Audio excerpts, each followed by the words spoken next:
Om Swastiastu. Assalamualaikum warahmatullahi wabarakatuh. Shalom, Namo Buddhaya, salam sejahtera untuk kita semua. Perkenalkan, saya Putu Cynthia Pratiwikardita, selaku dosen aktif di program studi Sarjana Teknik Sipil Fakultas Teknik Universitas Udayana. Saya merupakan salah satu peserta sertifikasi dosen yang pada hari ini akan menyampaikan unsur pengajaran dalam pernyataan diri dosen unjuk kerja Tridharma Perguruan Tinggi atau yang disebut PDD UKT-PT. Penjelasan tentang salah satu materi mata kuliah yang akan saya sampaikan dalam 3 bagian yang disebut DIA: Delivery, Interaction, and Assessment. Sesuai dengan rencana pembelajaran semester yang saya pilih, yaitu mata kuliah perkerasan jalan. Video ini akan dibagi menjadi 3 bagian. Yang pertama adalah delivery. Saya akan menjelaskan bagaimana deskripsi mata kuliah, kemampuan yang diharapkan, materi pembelajaran, sistem pembelajaran, dan mode perkuliahan. Yang kedua adalah interaction. Yang akan dijelaskan pada bagian ini adalah metode pembelajaran serta interaksi antara peserta sertifikasi dan mahasiswa. Bagian terakhir adalah assessment, meliputi teknik dan indikator penilaian mata kuliah pada tugas dan ujian. Silahkan simak video berikut ini. Ini adalah rencana pembelajaran semester mata kuliah perkerasan jalan. RPS ini telah disampaikan kepada mahasiswa pada minggu pertama perkuliahan sebagai bentuk dari kontrak perkuliahan. Dapat kita perhatikan bahwa perkerasan jalan merupakan rumpun mata kuliah transportasi dengan kode mata kuliah sebagai berikut. Mahasiswa harus lulus terlebih dahulu mata kuliah teknologi bahan untuk dapat mengambil mata kuliah ini. Mata kuliah ini dibagikan kepada mahasiswa semester 4 dengan beban kredit sebesar 3 SKS. Adapun deskripsi singkat mata kuliah perkerasan jalan yang mencakup jenis-jenis dan sifat material perkerasan jalan, perencanaan campuran aspal panas, karakteristik campuran aspal panas, perencanaan tebal perkerasan lentur, dan perkerasan kaku. Materi atau bahan kajian juga telah kami bagikan kepada mahasiswa melalui OneDrive sehingga mereka dapat mengakses terlebih dahulu sebelum perkuliahan dimulai. Adapun pustaka utama dan pustaka pendukung yang kami gunakan juga telah kami masukkan dalam OneDrive. Media pembelajaran yang kami gunakan, baik luring maupun daring, telah didukung oleh program studi Sarjana Teknik Sipil.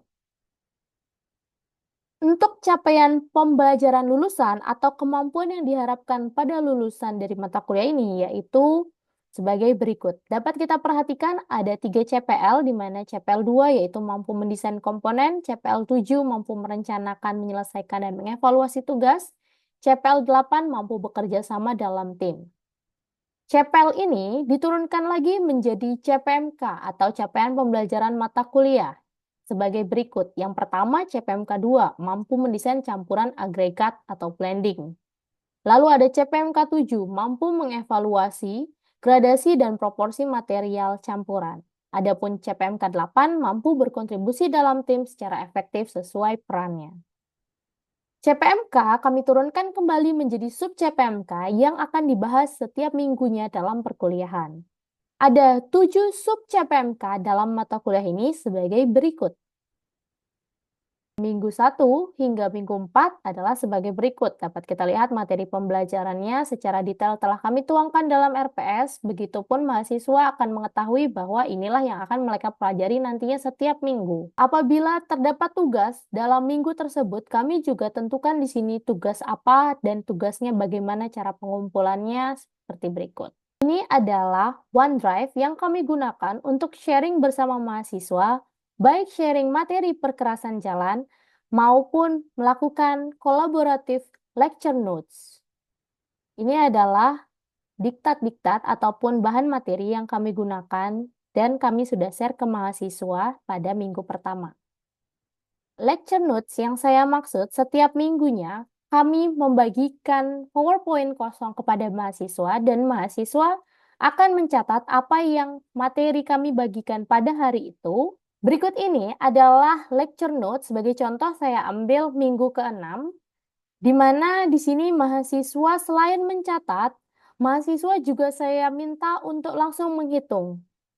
Disinilah mengapa saya sebut adanya keterlibatan dan komunikasi dua arah yang membuat hasil evaluasi belajar menunjukkan 100% mahasiswa terlibat dalam seluruh proses pembelajaran. Jadi, mereka mendengarkan, lalu mereka langsung mengerjakan tugas di sini, dan mereka juga melihat bahwa teman-temannya mengerjakan atau tidak.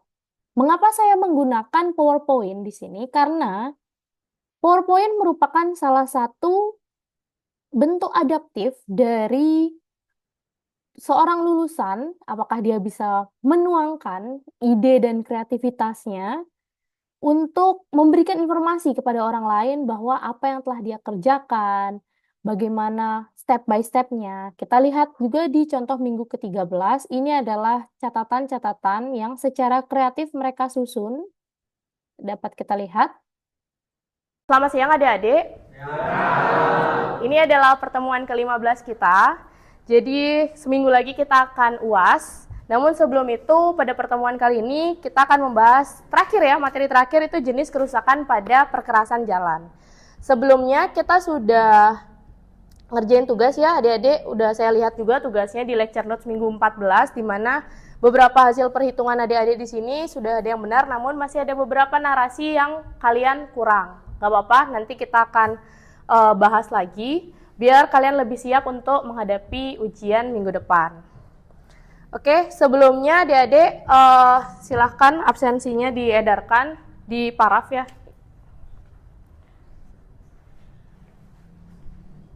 Nah, sambil kalian mengabsen, untuk lecture notes ini, apakah ada yang belum mengumpulkan?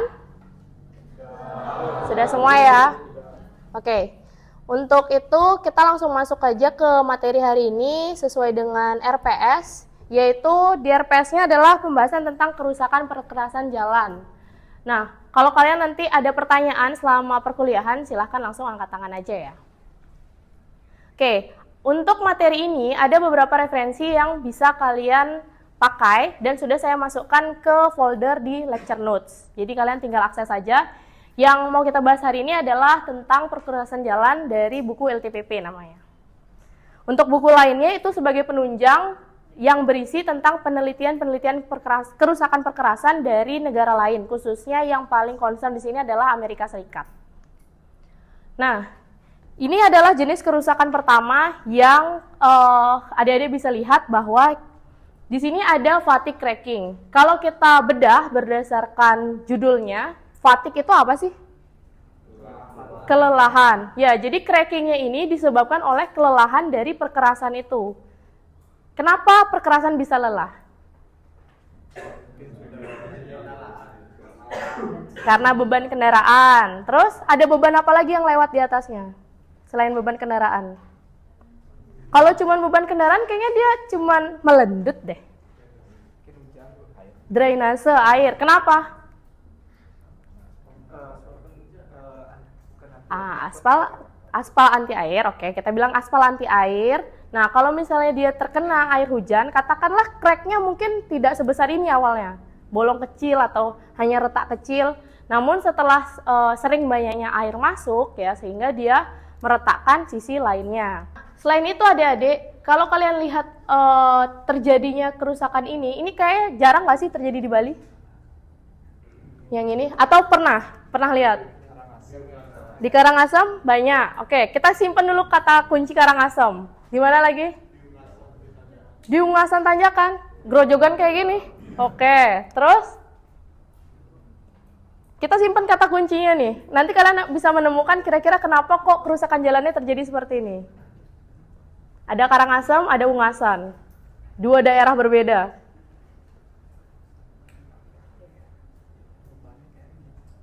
Oke, Karangasem kenapa kok jalannya bisa rusak?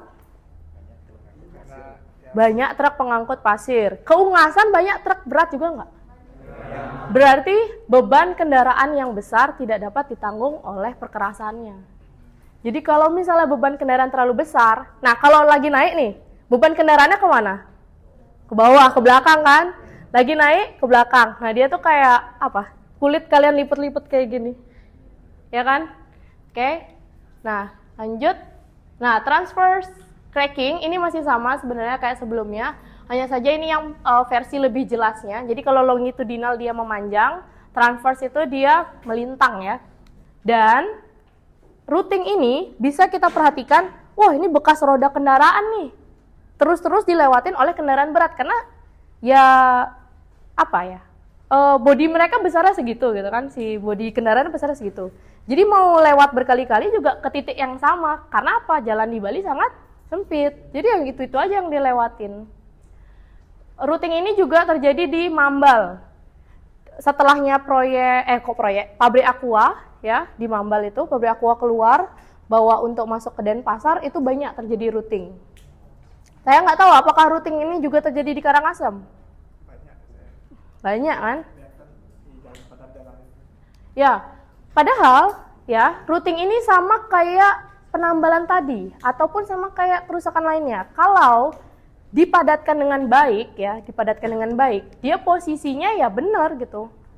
Nah, kalau yang seperti ini kemungkinan pemadatan di bagian badan jalannya kurang. Shelving. Kalau ini agak abstrak bentuknya. Jadi di satu sisi dia naik, di sisi lain dia turun, dan dia memiliki area yang lumayan luas. Kalau kita lihat di sini, ini sisi bahu, ini bentuk dari displacement-nya ya. Jadi di jalan itu dia kayak apa ya? Kalau di kulit tuh kayak didorong gitu. Kayak gelombang ya. Itu shelving. Nah, bleeding. Apa arti dari bleeding? Bleeding apa artinya? Berdarah. Kenapa? Apakah aspalnya berdarah? Aspalnya kenapa? Gimana contoh aspal berdarah? Waktu saya mengajar ini di semester sebelumnya, di angkatan sebelumnya, bleeding ini dikatakan fatamorgana. Tahu fatamorgana? Apa fatamorgana? Pemantulan cahaya pada jalan seolah-olah ada air, ya, seolah-olah ada genangan air. Berarti bleeding ini apakah sama? Ada yang mau memberikan pendapat?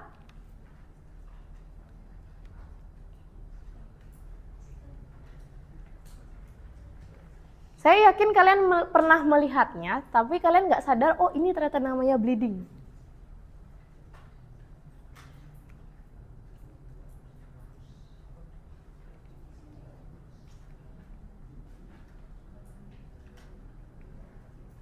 Oke, saya kasih hint. Pernah lewat jalan yang warna aspalnya berbeda? Pernah? Pernah lewat jalan baru ataupun jalan lama, tapi sisi hitamnya tuh kayak satu garis, sisi lainnya warnanya abu-abu. Bleeding itu sebenarnya ada sih gambar lebih jelasnya, di Indonesia lebih banyak sebenarnya contohnya. Dia kayak bekas roda kendaraan, tapi aspalnya mengeluarkan minyak, karena kandungan minyak pada aspalnya tinggi. Nah, jadi kan kalau kita beli aspal nih adik-adik ya, aspal itu punya umur. Ya, aspal juga punya kandungan. Kalau produsen aspalnya nakal ya, dalam tanda kutip nakal, dia itu bisa mencampur minyak lebih banyak ke dalam aspalnya. Ataupun kandungan minyak dalam aspalnya memang sudah banyak, tidak dia suling dulu. Jadi aspal itu kan hasil penyulingan. Nah, harusnya ada berapa persen yang diperbolehkan kandungan minyak dalam aspal, tapi dia cenderung memakai aspal yang terlalu banyak minyaknya. Sehingga bleeding ini bisa bikin kendaraan kita slip di jalan. Jadi kayak ya licin, apalagi kalau ya saya nggak tahu ya, ban kendaraan kalian ada rambutnya nggak? Apa udah botak? Yang cewek-cewek biasanya nggak ngeh gitu, kayak Kalau yang cowok-cowok mungkin nggak ya, kayak setiap bulan masih masuk bengkel gitu, masih ganti oli. Tapi kalau yang cewek-cewek, botak pun masih dipakai tuh. Selagi nggak selip. Nah, kalau roda kalian botak, inilah salah satu penyebab kalian kepleset di jalan. Karena nggak ada gaya apa? Gesek. Nggak ada gaya geseknya. Oke? Polis agregat.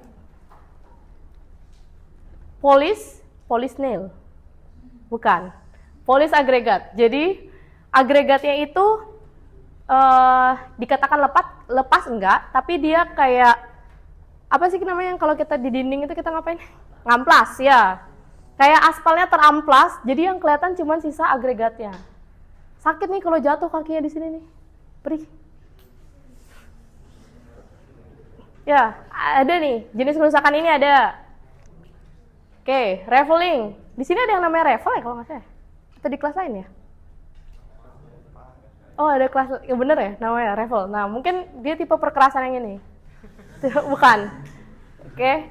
Nah, raveling itu kalau ada lihat ya, loss of fine aggregate. Apa artinya? Kehilangan agregat halus. Loss of coarse aggregate. Kehilangan agregat kasar. Perhatikan bedanya. Oh, ternyata kalau aspal kehilangan pasir lah katakan ya, agregat halus kehilangan pasir, dia bentuknya jadi seperti ini. Kayak apa? Kayak batu kali, permukaan batu kali itu yang kasar. Terus kalau dia kehilangan agregat kasarnya lepas-lepas, jadi bolong-bolong kayak gini. Nah, sekarang kalau misalnya kehilangan pasir dan juga beberapa agregat kasar, dia cenderung hampir membentuk apa ini tadi jenis kerusakannya kira-kira setelah kehilangan pasir sama sedikit batu nih bakalan jadi apa nih? Pothole. Ih, pinter. Oke. Nah. Oke, land to shoulder drop off. Bahasa Inggris ya. Apa itu artinya? Oke, perhatikan di sini ya. Ini ada edge strip ya, batas pinggir. Di sini ada shoulder dan antara shoulder sama lokasi ini bahu ya, sama lokasi pinggir ini. Kalau kita biasanya sebut bahu luar ya, lebih panjang. Nah, di sini ada penurunan. Jadi sisi pada bahunya sama tinggi atau sesuai dengan spek. Sisi badan jalan yang sama dengan spek, tapi di sisi perantaranya tuh lebih jeglong, lebih bawah, lebih turun lagi. Nah, pada saat posisi dia lebih turun, di situ juga membahayakan dari pengguna, terutama sepeda motor. Kenapa? Dia bisa jadi mau ke pinggir bahu, tapi rodanya keselip. Jadinya apa itu namanya? Stang kalian oleng ya. Nah, itu ada beberapa area yang seperti itu. Nah, water bleeding and pumping.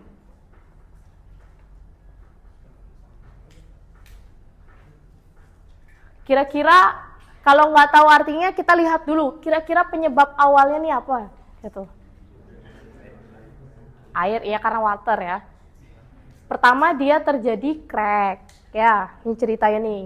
Pertama dia terjadi crack. Setelah terjadi crack, dia airnya masuk ke dalam lapis perkerasan. Kalau lapis perkerasan dari tanah dasar, lapis pondasi bawah, lapis pondasi atas, jenuh air, airnya kemana? Di bawah udah jenuh air, airnya keluarnya jadi kemana? Ke atas lagi. Jadi ini adalah bentuk dari air sudah tidak dapat tertampung di tanah dasar, lapis pondasi, sampai masuk keluarnya lagi ke aspal. Nah, jadi adik-adik, kenapa tadi pembahasan dekat rumah kalian ya, biasanya kita lihatnya itu di history deh. History tahun ini dia crack kecil, tidak dilakukan perbaikan. Tahun depannya crack membesar. Tahun depannya lagi jadi pothole. Terus tahun depannya lagi ternyata dapat hibah untuk patching. Tapi patchingnya nggak bener, patchingnya jadi kerusakan. Ya, seperti cerita yang pernah kita tahu ya. Oke, saya mau menampilkan sedikit video pendukung. Ini adalah bentuk dari tugas akhir kakak tingkat kalian, dimana kalau kalian nanti pengen survei kayak gini juga bisa, karena ini salah satu topik tugas akhir di bagian perkerasan jalan. Oke. Pertama, ada alat yang dipasang untuk memonitoring. Ya.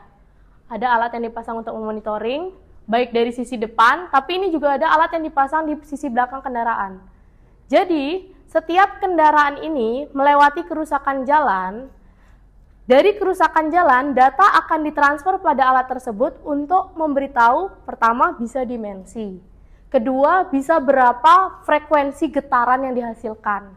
Nah, kalau kalian lihat di fisika ya, sebuah gaya itu pasti menghasilkan getaran. Nah, getaran yang dihasilkan ke mobil atau ke alat itu, dia akan mengeluarkan dalam bentuk dimensi. Dia juga bisa mengeluarkan dalam bentuk, oh ini kerusakannya parah atau tidak, skala lah.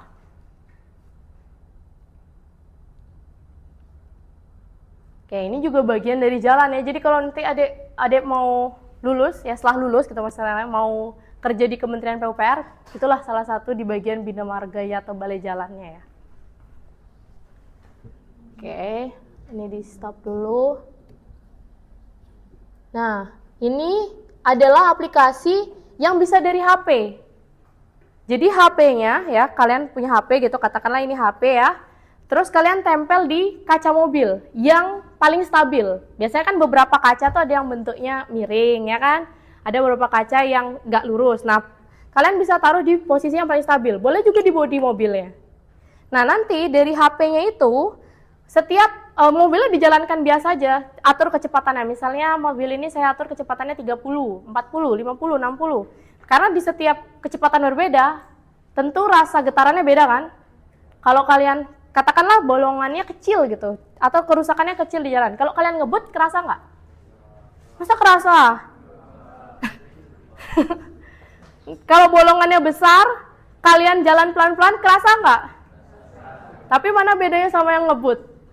Nah itu, jadi ada hubungan terbalik antara besarnya kerusakan sama getaran yang dihasilkan.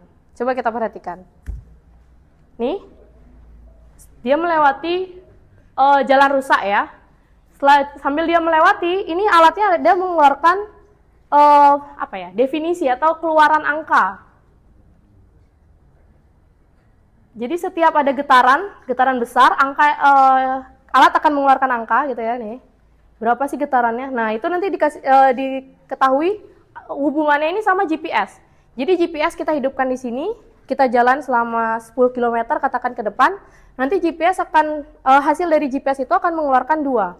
Satu tentang besarnya kerusakan, satu lagi besarnya getaran yang dihasilkan. Dan di titik mana? Jadi kita nggak perlu repot-repot lagi bawa meteran roll gitu ya. Dari sini, jalan lagi 10 meter, oh catat STA sini, udah nggak kayak gitu. Jadi udah lebih modern yang sekarang ya. Dan ini baru bisa di Android kalau nggak salah. Jadi iPhone belum bisa.